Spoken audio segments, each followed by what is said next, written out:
Hello, traders. FX Pip Collector here. Today is Friday, April 18th, and this is my analysis for the pound yen.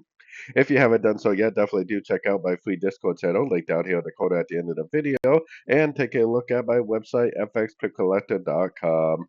So, anyways, today is Good Friday, and it is a bank holiday for most of the world, but it is not a bank holiday for America.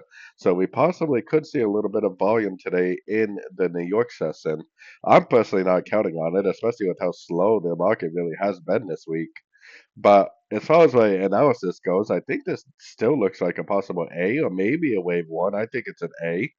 I think that we have a correction in here someplace, probably a wave B or possibly a wave two. And I still think this is going to go up higher to a higher fib level for either a C like this and then turn back down maybe next week. Or if it really is a wave three, it could just go up and make higher high, higher low in a wave three, eventually giving us a break of structure.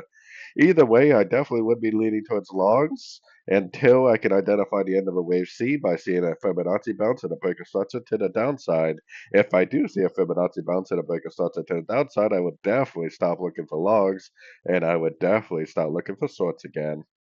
So, anyways, I hope everybody enjoys their Easter Sunday. I hope everybody enjoys their Good Friday and hopefully spend some time with friends and family. And as always, don't forget to like and subscribe. And thank you for watching.